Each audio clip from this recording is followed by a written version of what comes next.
नमस्कार दोस्तों भारत के पर्सपेक्टिव से रिसेंटली बहुत सारे इंपॉर्टेंट इश्यूज सामने आए जिसका जवाब देना काफ़ी इंपॉर्टेंट था। सबसे पहला तो यही कि पहलगाम में जो टेरर अटैक हुआ उसका खंडन किया गया, पूरे दुनिया के द्वारा संवेदना व्यक्त की गई। लेकिन देखिए, सिर्फ संवेदना से काम नहीं चलता है, आप एक्शन क्या लेते हो उसके खिलाफ, ये काफ़ी इंपॉर्टेंट है। और कहीं ना कहीं ये आपको वेस्टर्न कंट्रीज में बहुत बड़ी हिपोक्रेसी देखने को मिलेगी, डबल स्टैंडर्ड देखने को मिलेगा। और सबसे बड़ा डबल स्टैंडर्ड तब देखने को मिला जब पाकिस्तान का जो आर्मी चीफ है आसिम मुनीर, उसको व्हाइट हाउस के अंदर बुलाया गया। मतलब आप किस तरह का संकेत दे रहे हो, एक तरफ भारत में टेरर अटैक हो रहा है, पाकिस्तान इसके पीछे है, और ऊपर से आप अपने व्हाइट हाउस में डिनर के लिए बुला रहे हो। खैर, यहां पर एस जयशंकर ने करारा जवाब दिया है और जो डबल स्टैंडर्ड अपनाया जाता है वेस्टर्न कंट्रीज के द्वारा उसको एक्सपोज किया। और मैं आपको बता दूं, ये भारत में रहकर नहीं, इस समय जयशंकर साहब अमेरिका में हैं, कई सारी चीज़ें इवेंट को अटेंड कर रहे हैं। उस समय उन्होंने कहा, आप देख सकते हो, India US ties not shaped by Pakistan, Pakistan की वजह से भारत और यूएस के टाइज नहीं बनते हैं। S Jaishankar slams West for showing selective concern on terrorism. इसको थोड़ा डिटेल में जानेंगे। और रिसेंटली आपने देखा होगा 500% टैरिफ की चर्चा हो रही है, भारत के ऊपर लगाया जा सकता है, उसका भी जवाब दिया है जयशंकर साहब ने। सबसे पहले यहां पर हम देखते हैं हो क्या रहा है।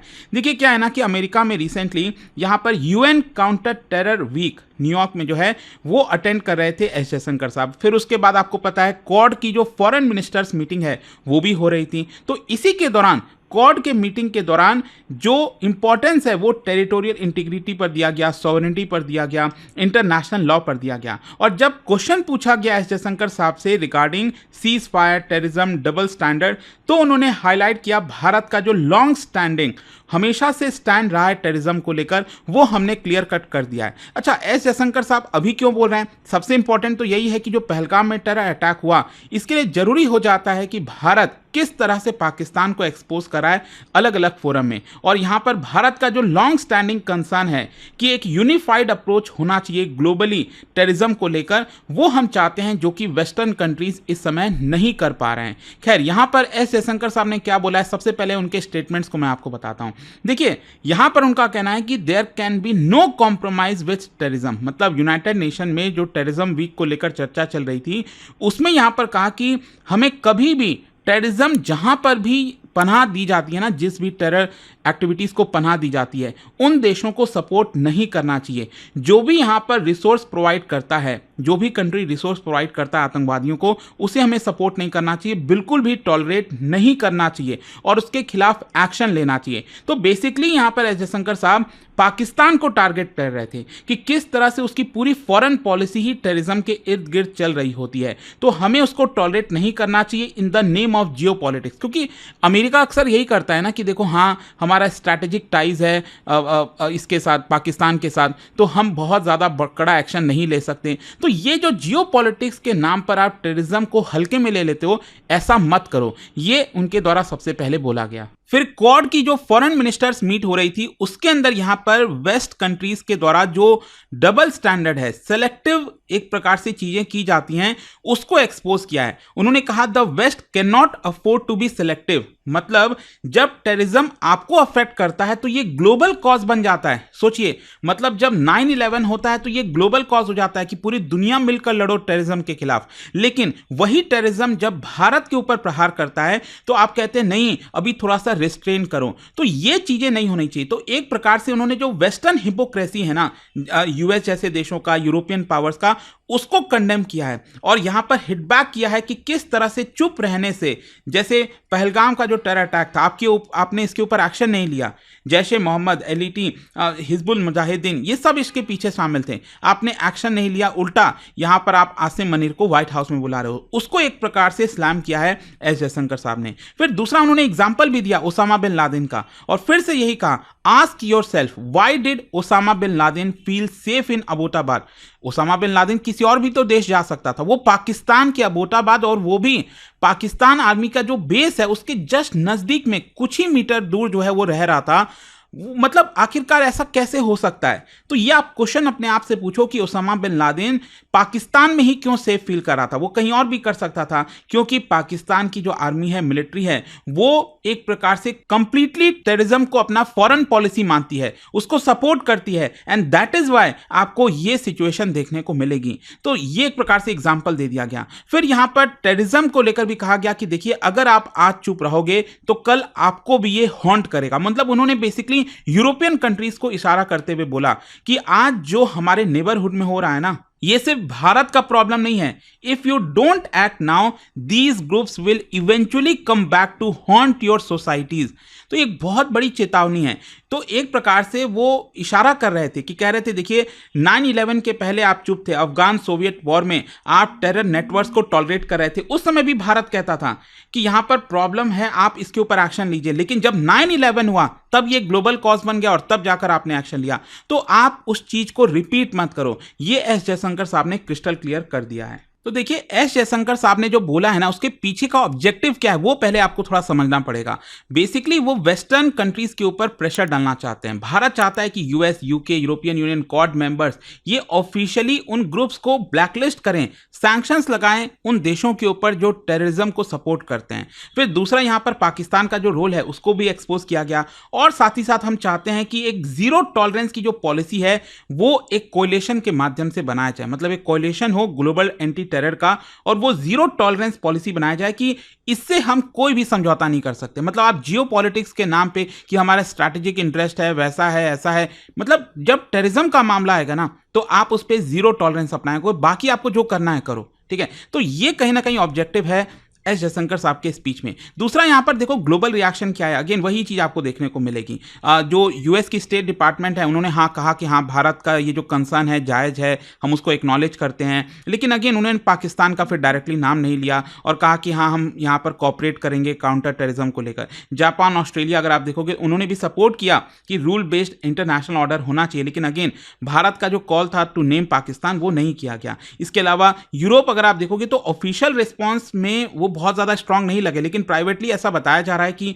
वो काफी ज्यादा इंडिया का जो लेजिटिमेट कंसर्न है उसको एक्सेप्ट करते हैं, मानते हैं। लेकिन वही हो जाता है ना कि पाकिस्तान जिस ज्योग्राफिकल जगह पर है ना, वो काफी इंपॉर्टेंट हो जाता है बाकी दुनिया के लिए। तो इश्यूज क्या है? देखो, जियो पॉलिटिकल अलाइनमेंट क्या है कि अमेरिका को पाकिस्तान की जरूरत है ताकि अफगानिस्तान में एक्सेस मिले, चाइना को काउंटर बैलेंस किया जाए। तो कहीं ना कहीं ये एक भारत के लिए बड़ी प्रॉब्लम हो जाती है कि वो काउंटर बैलेंस के चक्कर में ना वो पूरा मामला बिगड़ जाता है। टेररिज्म से हमें जो फाइट करना है वो हम नहीं कर पाते। दूसरा, यहाँ पर ह्यूमन राइट्स काउंटर नैरेटिव, मतलब वेस्टर्न मीडिया और कई थिंक टैंक्स जो हैं बार बार भारत पर प्रहार करते रहते हैं कि हम ह्यूमन राइट्स अब्यूज कर रहे हैं कश्मीर को लेकर, बाकी जगहों पर।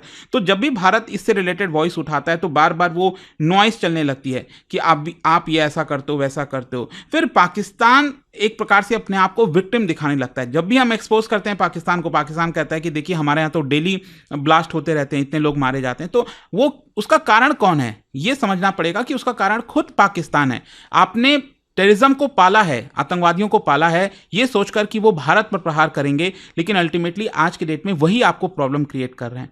तो ये प्रॉब्लम है कहीं ना कहीं भारत के लिए, जिसकी वजह से पाकिस्तान के ऊपर जो एक्शन लेना चाहिए बाकी कंट्रीज के द्वारा वो नहीं लिया जाता है। खैर, दूसरा यहां पर जो एक इंपॉर्टेंट मुद्दा आया था वो था 500% यूएस टैरिफ का। क्या है ना कि यूएस के जो सेनेटर हैं लिंडसे ग्रैहम, उन्होंने एक बिल यहां पर पेश किया है, मतलब बिल लेकर आए हैं यूएस सेनेट के अंदर, जिसको ज्यादातर मेंबर सपोर्ट कर रहे हैं। तो प्रॉब्ली ये बिल पास भी हो जाएगा।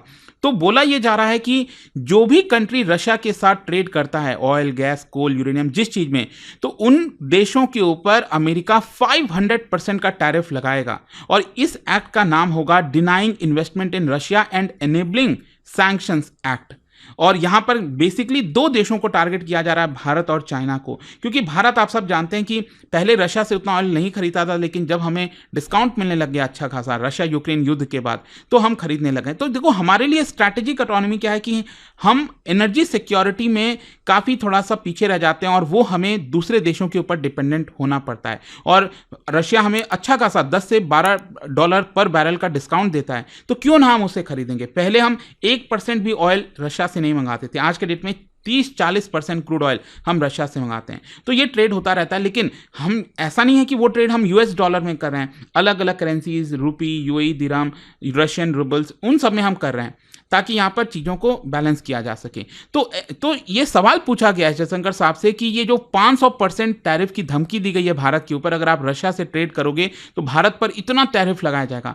तो इसको लेकर देखिए एस जयशंकर साहब का क्या कहना है। उनका कहना है कि देखिए हमारा जो पोजीशन है ना, वो हमने अपने एम्बेसीज के थ्रू, डिप्लोमेटिक चैनल्स के थ्रू यूएस को दे दिया है। जो सेनेटर हैं लिंडसे ग्रैहम, जो बिल लेकर आए हैं, उनसे भी हमारी बातचीत चल रही है और जब समय आएगा तो वो ब्रिज हम क्रॉस कर लेंगे। तो बेसिकली यहाँ पर वो ये कहना चाह रहे थे कि हमें पता है कि क्या ये सब कुछ चल रहा है और हमारी जो डिप्लोमेटिक चैनल्स हैं वो एक्टिव हैं और लोगों से बातचीत कर रही हैं। भारत प्रीमेच्योरली एक्ट नहीं करना चाहता, क्योंकि अभी तो ये बिल है ना, अभी ये कानून तो बना नहीं है। जब समय आएगा तो हम आसानी से उसको क्रॉस कर लेंगे। तो भारत कंफर्टेबल है कि ऐसा हमें कोई परेशानी नहीं होनी चाहिए। तो ये पूरा वीडियो था दोस्तों। आई होप कि एस जयशंकर साहब से रिलेटेड जो अभी रिसेंटली इंपॉर्टेंट डेवलपमेंट हुआ है वो आपको समझ में आया होगा। और जाने से पहले एक बहुत ही इंटरेस्टिंग क्वेश्चन, क्या आप बता सकते हो जो अनलॉफुल एक्टिविटीज प्रिवेंशन एक्ट है, यूआपा जिसको कहा जाता है, 1967 का, इससे रिलेटेड फीचर्स कौन से हैं, कौन सा करेक्ट ऑप्शन होगा? इसका राइट आंसर आप सब जानते हैं, मेरे इंस्टाग्राम पर तो मिलेगा ही। वहां पर अगर आप नहीं हो कोई बात नहीं, टेलीग्राम से ले सकते हैं इसका सही उत्तर। और साथ ही साथ दोस्तों, आप में से जो भी लोग यूपीएससी की तैयारी कर रहे हैं, चाहे 2026 हो, 27 हो, हमारा जो बैच है यूपीएससी का,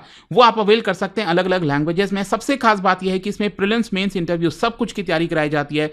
पर्सनल मेंटर आपको इसके अंदर मिलता है, बुक्स का पूरा सेट आपके घर भेजा जाता है। जो भी आपको फीचर्स के साथ अलग अलग कैटेगरीज में बैच है वो आप ले लीजिए। लिंक कमेंट सेक्शन में है, यूज करिए कोड अंकित लाइव ताकि आप मैक्सिमम डिस्काउंट लें। और अभी भी अगर आपको कोई प्रॉब्लम है, डाउट है, तो ये फोन नंबर दिया है, मेरी पर्सनल टीम है, आपको इस फोन नंबर पर मिल जाएगी और आपको प्रॉपर अच्छे तरीके से गाइड किया जाएगा कि आप कैसे आगे बढ़ सकते हैं। डियर एस्पिरेंट्स, स्टडी IQ का P2I फाउंडेशन प्रतिज्ञा बैच एक नए फ्रेश बैच के साथ लाइव हो चुका है। बैच स्टार्ट हो रहा है 7 जुलाई को शाम 6 बजे। अब IAS की तैयारी बनेगी और भी आसान, प्रॉपर क्लैरिटी, एक्सपर्ट गाइडेंस और इंडिया के टॉप UPSC एजुकेटर्स के साथ।